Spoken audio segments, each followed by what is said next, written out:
it's spooky season. So let's talk about the perennial enemy of the laissez-faire economy, human-caused climate change. When humans try to grapple with the problem of climate change, we're not just grappling with the physical science underpinning atmospheric chemistry, we're grappling with our own psychology. Specifically, the parts of our psychology that ignore things that are too intangible or too inconvenient. And here, we're dealing with a long-term, large-scale problem caused by an invisible gas, where the solutions go against current economic incentives, and we have to solve a classic tragedy of the commons scenario. It's almost too easy. But sometimes I feel like attempts by scientists to explain climate change may also be part of the problem.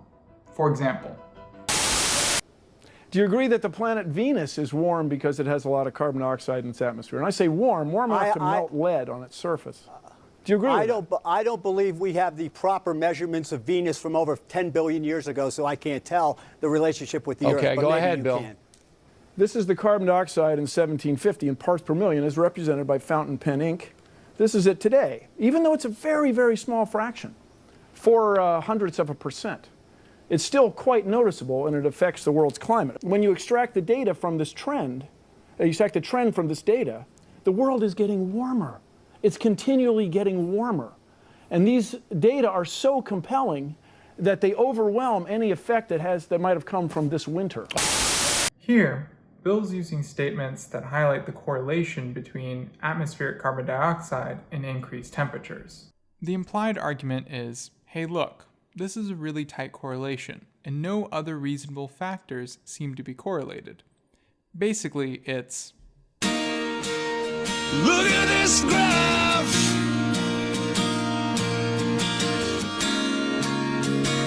Now, a usual corollary to this argument is how we know the physical properties of carbon dioxide, specifically its ability to re-release infrared radiation from the Earth's surface, which leads us to believe it can act as a greenhouse gas in our atmosphere. Together, these arguments are supposed to be a 1-2 punch. First, that we have a strong first principles, physics-based argument as to how carbon dioxide would trap heat. And second, oh look, there's more of it, maybe that's why average temperatures have been rising. But this argument is weak on the most complex part of the problem, because it neglects to show evidence for the direct impact of actual carbon dioxide in our atmosphere. And this weak point can be exploited by disinformatia. You want to bring up the CO2 argument, why don't we just look at the sunspots back here, back in 1750, and notice that they've been coming up, and along with it, the temperature. So I've pared down Mr. Bastardi's comments for time, but I think his approach is clear. He's inserting doubt right into that sensitive area of reasoning by filling it with other possible mechanisms by which the Earth may be warming. Oh, you know, it's sunspots, or volcanoes, or solar cycles, whatever is necessary to throw up some smoke. Or aerosols, whatever. So how do we stop Mr. Bastardi, or anyone with his intentions, from having an opening? Well, first, we could try to understand the studies that solidify the link between carbon dioxide and climate change. Like, what are the direct, measurable impacts of carbon dioxide? How much does a given concentration of carbon dioxide affect ocean acidification, or the trapping of heat within our atmosphere? By narrowing the conversation to the observed impacts of carbon dioxide, we diffuse any attempts to construct an alternate scenario and focus on what matters, carbon emissions and their impact on our environment. So today, I want to talk about a paper that deals with this question. Observational determination of surface radiative by CO2 from 2000 to 2010, as published in Nature in 2015. As implied by the title, this work involved the measurement of energy radiated by carbon dioxide between the years 2000 and 2010. This measurement allowed for the authors of the study to link the observed increase in radiative energy with the 22 parts per million increase in atmospheric carbon dioxide that occurred over that decade. But how did the researchers isolate the radiation that came from carbon dioxide, you may ask? The atmosphere is a big place, photons are flying everywhere. how do you know the extra radiation didn't come from sunspots, eh? Well, not all radiation is the same, and the radiation trapped by carbon dioxide has its own specific signature. Let's review the basics. When sunlight hits the Earth, some of it is reflected or scattered by our atmosphere, but the majority of sunlight is absorbed by the Earth's surface and then re-radiated as infrared radiation. This infrared radiation can then be absorbed and re-emitted by certain gases in our atmosphere, which causes warming. This is the greenhouse effect. Now, there are multiple greenhouse gases in our atmosphere. There's ozone, water vapor, methane, as well as our prime suspect, carbon dioxide.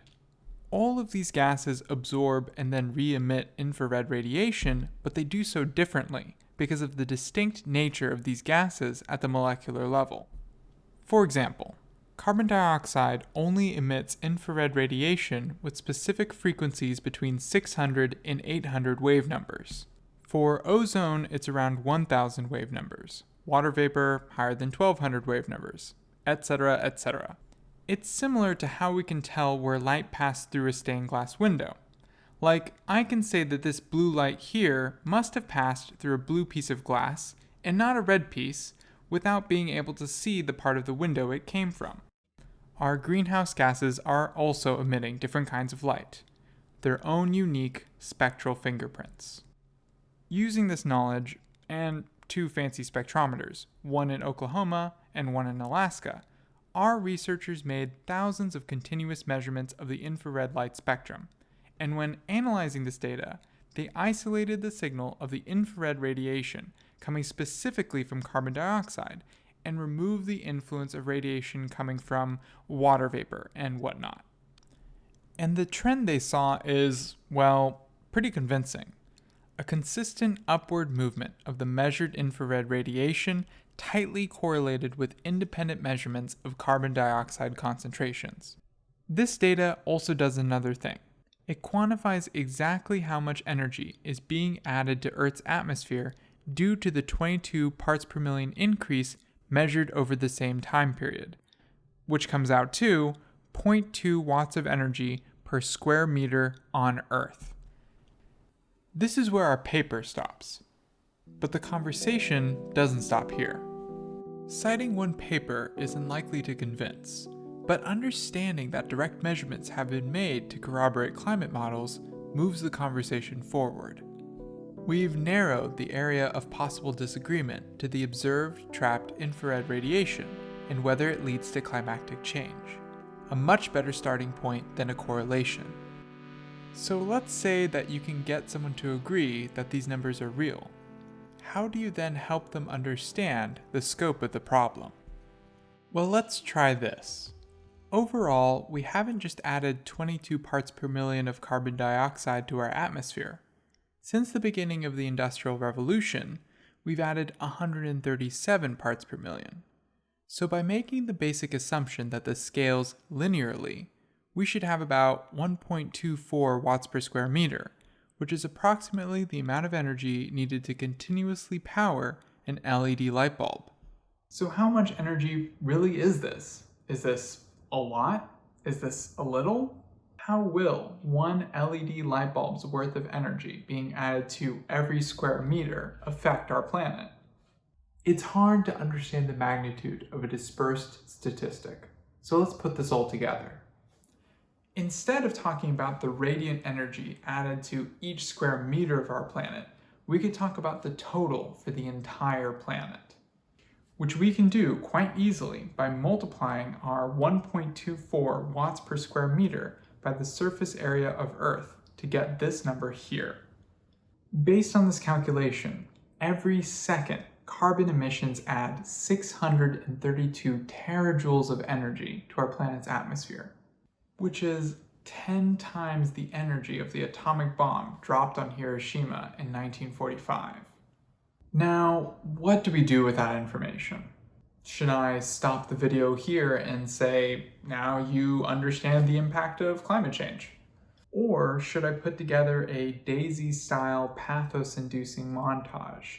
You know, I could be snapping my fingers like a roided up Roy Mustang accompanied by terrifying images, a drumbeat of doom. And this is a conundrum of the science communicator. What's the right balance between pathos and logos? Should I be using emotional appeals in any situation? Well, that's a topic for another day. But for now, I'm gonna say yes to the spectacle. I mean, this is YouTube, right? Is this not why you are here? But also because climate change is a real problem, and we've been dragging our feet for decades. If we balance the ethics of perfectly responsible science communication against the ethics of allowing your own society to self-destruct, I mean, there's no question of what you should do.